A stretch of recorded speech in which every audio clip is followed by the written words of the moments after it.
Hi guys, a very warm welcome. So आज हम लोग basics of Indian evidence act को पढ़ने वाले हैं। इंडियन एविडेंस एक्ट जो है ये हमारा अभी जो है भारतीय साक्ष्य अधिनियम हो गया है।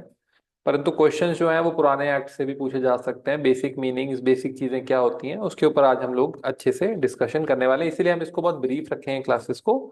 आप जैसे कह सकते हैं कि अराउंड 2 to 3 क्लासेस के अंदर हमारा पूरा इंडियन एविडेंस एक्ट खत्म हो जाएगा। तो हम लोग ना थोड़ा डॉक्यूमेंट्स, जैसे इसमें सेक्शन 3 आप देखेंगे, डायरेक्ट हम सेक्शन 3 के ऊपर जाएंगे। सेक्शन 3 में क्या क्या चीजें इंपॉर्टेंट है, फिर क्या क्या चीजें हमारी वोकेबलरी में आती हैं जो कि इंपॉर्टेंट है, तो हम उसको अच्छे से करने वाले हैं। 160 167 सेक्शन है, तो आइए हम उसको पढ़ना स्टार्ट करते हैं। सबसे पहले देखिए, एविडेंस मतलब बेसिकली जो सबूत देने की बात करते हैं। तो जो ये एक्ट है इसके अंदर क्या बोला गया, कोर्ट का मतलब क्या है, सारे जज, मजिस्ट्रेट, सारे पर्सन आ रहे एक्सेप्ट आर्बिट्रेटर। क्वेश्चन आपको आ सकता है पीयू के अंदर कि कोर्ट के अंदर क्या नहीं होता है। तो सारे जज होते हैं, सारे मजिस्ट्रेट होते हैं, डेप्यूटी मजिस्ट्रेट भी होता है, लेकिन आर्बिट्रेटर नहीं होता। आर्बिट्रेटर इज नॉट अ जज। ये क्वेश्चन आ सकता है आपको। आप इसको कैसे मर्जी कर सकते हैं। फैक्ट, फैक्ट का मतलब क्या है, anything, state of thing, relation of thing, capable of being perceive by the, कोई भी चीज जिसको आप सेंसेस से अपने परसीव कर सको, टच कर सको, सूंघ सको, देख सको, तो वो सब चीजें इसके अंदर आती हैं। कोई ऐसी मेंटल कंडीशन जिसके लिए पर्सन कॉन्शियस है, मेंटल कंडीशन भी, तो पर्सन कॉन्शियस है, वो भी फैक्ट है। सो फॉर एग्जाम्पल, एक जगह पे एक तरीके से ऑब्जेक्ट रखे हुए हैं, ये हमारा फैक्ट है। मैन ने कुछ सुना, कुछ सुनाया, ये फैक्ट है। ठीक है। कोई सर्टेन ओपिनियन मैन रखता है, ये भी फैक्ट है। उस बंदे की रेपुटेशन है, ये भी फैक्ट है। आपको बस जो जो चीजें मैं बता रहा हूँ जैसे फैक्ट है, ये आपको अच्छे से ध्यान रखना है। आगे बढ़ते हैं। रेलिवेंट, रेलिवेंट का मतलब क्या होता है, देखिए, रेलिवेंसी ऑफ फैक्ट का मतलब जब एक दूसरे से कनेक्टेड हो। फॉर एग्जाम्पल, गुरमनदीप ने मर्डर कर दिया त्रिशा का। अब गुरमनदीप ने जब त्रिशा का मर्डर किया तो उस चीज के अंदर क्या चीज रेलिवेंट होगी कि गुरमनदीप उसका फादर है, गुरमनदीप उसका भाई है, गुरमनदीप उसका नेबर है, गुरमनदीप जो है उसका पति है। ये चार चीजें तो रेलिवेंट हो सकती हैं। पर गुरमनदीप ने त्रिशा से 2 साल की उम्र में रबड़ लिया था, इरेजर लिया था ड्राइंग की क्लास में, ये कैसे रेलिवेंट है। और तब त्रिशा ने कहा था कि तेरे को नहीं दूंगी, सबको दे दूंगी रबड़, तेरे को नहीं दूंगी। उस चीज का बदला गुरमन ने 18 साल में निकाला कि तुमने मुझे इरेजर नहीं दिया था, मैं तुम्हें जान से मार डालूंगा। तो क्या ये रेलिवेंट फैक्ट है। Is it connected to the murder, can it be connected to the murder in real life, no it can not be connected, so it's not a relevant fact. ठीक है। डॉक्यूमेंट, डॉक्यूमेंट का मतलब है any matter expressed और described upon any substance. यानी कि कोई matter जो एक्सप्रेस या डिस्क्राइब किया गया एनी सब्सटेंस। पेपर पे जो आप लिख देते हैं वो डॉक्यूमेंट है, कंप्यूटर पे जो आप लिख देते हैं वो डॉक्यूमेंट है। लेकिन अब बच्चों मैं आपको बात बताऊंगा, डॉक्यूमेंट में क्या करना है। मैप भी डॉक्यूमेंट है, प्लान भी डॉक्यूमेंट है। ठीक है। कैरिकेचर भी डॉक्यूमेंट है। अगर आपने किसी के मकबरे पे गए हो, उसके मकबरे पे वो टोम स्टोन लगा हुआ है जिसके ऊपर लिखा हुआ है गुरमनदीप सिंह फ्रॉम 1900 टू 1960। गुरमनदीप सिंह यशु मान लेते हैं, मेरा यशु यशु। ठीक है। तो 1900 से 1960 में लिखते हैं, क्रिश्चियन सिमेट्री में ये दबे हुए हैं। तो क्या हो गया, ये जो इनका वो लगा हुआ है वो डॉक्यूमेंट। अब वो डॉक्यूमेंट कहाँ पे काम आ सकता है। मान लेते गुरमनदीप के 3 बच्चे थे और उनके बीच में लड़ाई चल रही है कि मेरे फादर अब मर चुके हैं, तो प्रॉपर्टी विल की बात आ रही है, किसके नाम पे विल है। तो गुरमनदीप कह रहा है जी मेरे नाम पे विल है।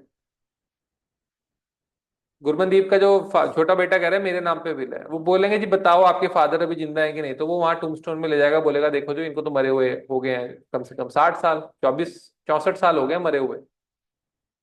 तो ये चीजें इंपॉर्टेंट हो जाती हैं उस टाइम पे। देखो, अब आपसे पूछा जाए मैप डॉक्यूमेंट है या नहीं, स्टोन पे लिखी हुई चीज डॉक्यूमेंट है या नहीं, आप बोलोगे नहीं नहीं ये तो सिर्फ एक सिंबल है। No no no, not a symbol, it's a document. ये क्वेश्चन आया हुआ है। कैरिकेचर, कार्टून जो आपने किसी का बना दिया, मैंने गुरमनदीप का कार्टून बना दिया, स्प्लेंडर चला रहा है टैंक के ऊपर। वो नहीं, हमें वेलकम पिक्चर देखी जिसमें गधे के ऊपर वो कार्टून बना रहा होता है अनिल कपूर, वो डॉक्यूमेंट है। हाँ तो फनी चीज है बट यहाँ डॉक्यूमेंट है। एविडेंस का मतलब क्या, जो कोर्ट में दी जाए चीजें, जो ओरल एविडेंस है और जो इलेक्ट्रॉनिक तरीके से आप पेश की जाए इंस्पेक्शन के लिए, वो आपका डॉक्यूमेंट्री एविडेंस है। तो ये भी बड़ी इंपॉर्टेंट डेफिनेशन है, काइंडली ध्यान रखें। डेफिनेशंस आपको पक्का पूछी जाती हैं पेपर के अंदर, इन पर डायरेक्ट क्वेश्चन आते हैं। क्योंकि अगर हम पैटर्न देखें पंजाब यूनिवर्सिटी लॉ का, तो आपसे मैंने आपको लिखवाया था कि which are the very important sections of PU LLB. तो section 2 of Indian contract act, section 3 of Indian contract, fundamental rights in Indian constitution, ठीक है, हिंदू मैरिज लॉ 1955 का, ये बड़े इंपॉर्टेंट प्रोविजंस हैं उसके। सेक्शन 13, सेक्शन 10, सेक्शन 11, सेक्शन 9, दोबारा आप उस वीडियो को देख सकते हैं जिसमें मैंने लिखा है कि important sections and articles in PU LLB. Proof का मतलब क्या है? जब कोर्ट जो है ये के सामने आप ये प्रूव कर दोगे कि भाई यही चीज सही होनी चाहिए। तो फॉर एग्जाम्पल आपने बोला मैंने दूध लिया था 4 जनवरी को, और ये कह रहे हैं कि मैंने 7 जनवरी को दूध पिला के, इन्हें चाय पिला के मैंने इन्हें जहर दे के मारा है। लेकिन 4 जनवरी का जो दूध है वो 7 जनवरी में चाय बन नहीं सकती, उसमें वो 3 दिन में तो फट जाता है, चाहे सर्दी ही क्यों ना हो, वो दही बन जाएगा उसका, उसमें चाय नहीं बन सकती। तो आप टेक्निकली क्या मानोगे, चाय बन सकती है 3 दिन दूध, पुराने दूध में? फ्रिज में रखे हुए दूध में भी नहीं बन सकती। एक ही दिन चलता है दूध, मैक्सिमम सुबह तक, 2 दिन के बाद। ठीक है, इस 4 जनवरी का जिसकी एक्सपायरी है उसको 7 जनवरी आप नहीं चला सकते। तो फिर वो चीज क्या होगी, प्रूव हो जाएगी। आपको बड़ा कुछ अलग सा प्रूव करना पड़ेगा कि आप अंटार्कटिका रह रहे हो जी, वहां पे फ्रिज फ्रीज ही हो गया है, खराब नहीं हुआ, या बर्फ जम गई थी दूध में, खराब नहीं हुआ, बाकी तो पॉसिबल नहीं है प्रॉपर्टीज उसकी वजह से डिसप्रूव्ड। कोर्ट जब ये प्रूव करे कि हाँ यार ये तो हो ही नहीं सकती चीज, तब प्रूडेंट मैन को करना पड़ेगा कि हाँ भाई ये डिस्प्रूव हो गया। सो फॉर एग्जाम्पल लेट से 4 जनवरी को सुबह 8 बजे मर्डर हुआ है, और दूध में जहर मिला के मर्डर किया गया है, और ये देखा गया है कि जो 2 लीटर दूध है सुबह ही दुकान से लिया गया सीसीटीवी में।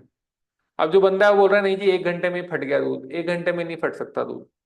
अगर 7 बजे या 6 बजे किसने क्रेट दिया है तो जून और मई की गर्मी में भी वो 1 घंटा तो चलेगा ही चलेगा, अगर आप उसको बाहर भी रख दोगे तो भी 4-5 घंटे के बाद ही फटेगा। तो ये चीज बड़ी इंपॉर्टेंट हो जाती है कि डिस्प्रूव होगी वो चीज, नॉट प्रूव, ना प्रूव हुई है ना डिस्प्रूव हुई है। आपको पता ही नहीं दूध कब लिया गया था। अब दूध में दूध था, चाय बनी या नहीं बनी उससे, ये तो अब आप बोल नहीं सकते ना कि पुराना था नया था, जब आपको पता ही नहीं कब लिया गया था। कोई प्रॉब्लम है Anushka Krishna? Any problems Anushka Krishna? No sir. No ना? No sir. ये क्वेश्चन आया हुआ है, प्लीज ध्यान रखें इसका।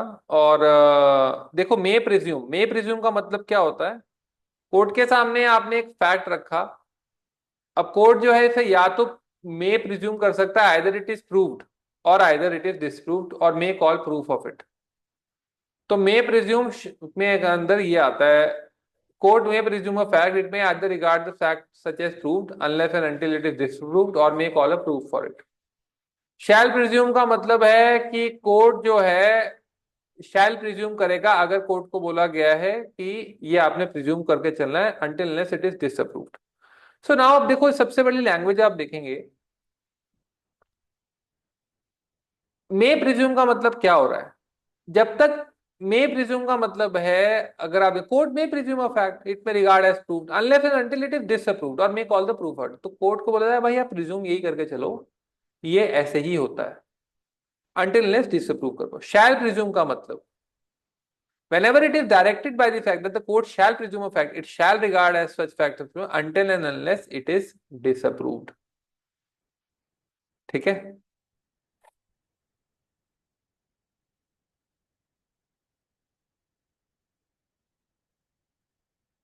ठीक है, तो या तो कोर्ट मे प्रिज्यूम में प्रूफ कॉल कर सकता है उसका, लेकिन जो दूसरे वाला है शैल प्रिज्यूम, उसके अंदर तो डिसअप्रूव होना ही जरूरी है, डिसअप्रूव होना जरूरी है। 1 मिनट रुकिए जरा, का और एक बेटर एग्जांपल है।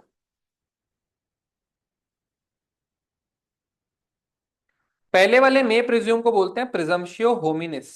प्लीज लिखिए presumptio hominis, PRE। May presume के आगे लिखिए presumptio hominis, it's a presumption of fact.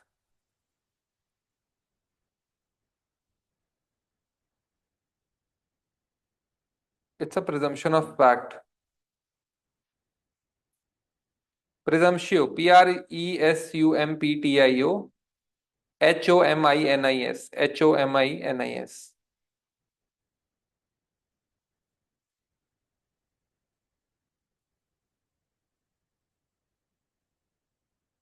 ठीक है, अब ये ना कोर्ट की मर्जी, देखो मे प्रिज्यूम में क्या, कोर्ट की मर्जी है, माने भी या ना भी माने, जरूरी नहीं है। मे का मतलब क्या होता है? जरूरी नहीं है मैं मानूं या ना मानूं। समझ रहे हैं ना बात को आप या नहीं? जरूरी नहीं है माने या ना माने, मान भी सकता है या प्रूफ भी मंगवा सकता है। शैल प्रिज्यूम में क्या है, मानना ही पड़ेगा until unless it is disapproved. Shall में क्या लिखा है देखो, it shall regard such fact as proof, इसमें मेन ही लिखा है। और कंक्लूसिव प्रूफ का मतलब क्या है? कंक्लूसिव प्रूफ का मतलब है अगर ये कंक्लूसिव प्रूफ है, इसके खिलाफ अगर तुम कोई गवाह कोई चीज दे भी दोगे एविडेंस, तो वो मानी नहीं जाएगी। इसका ना बड़ा विरोध होता है कि ये कैसा कंक्लूसिव प्रूफ है। सो बेसिकली जैसे अगर बच्चा जो है, आपकी शादी हुई, शादी के 3 महीने बाद, 4 महीने बाद आपका डिवोर्स हो गया, और 9 महीने के अंदर अंदर शादी के बच्चा हो गया, 4 महीने बाद डिवोर्स हो गया, और 9 महीने में बच्चा हो गया, तो बच्चा आपका ही माना जाएगा कंक्लूसिव। इसके खिलाफ डीएनए टेस्ट वगैरह इसलिए नहीं दिया देने जाता क्योंकि फिर इससे बच्चे की पेरेंटेज पे बड़े क्वेश्चन आ जाते हैं, जो कि ये गलत है बात। एक्चुअली क्या है कि डीएनए टेस्टिंग तो अलाउ होनी चाहिए अब, जिस टाइप का हमारा समाज बदल चुका है। 24 साल मतलब कब का आ गया डीएनए टेस्ट तो यार। If the child is not mine and if the woman had made a bad choice with regard to the father who cannot take the responsibility of the child, or he is, as famously called, a love child, so then I am not bound to take care of him. If that lady comes with a disconceived intention कि भाई ये बंदे से मैं शादी करके इसको बांध दूंगी, तो वो एक्चुअली लॉ अलाउ करता है, तो this encourages bad behavior. Because if the child is not mine and you are marrying me, so you are keeping me in dark. And it's not a liability of even one day. One day की भी liability कोई क्यों ले? It's a liability of the entire life. तो कोई problem है यहाँ पे तो प्लीज बताएं। यहाँ तक समझ में आ गया? समझ में आ गया सबको? ठीक है जी।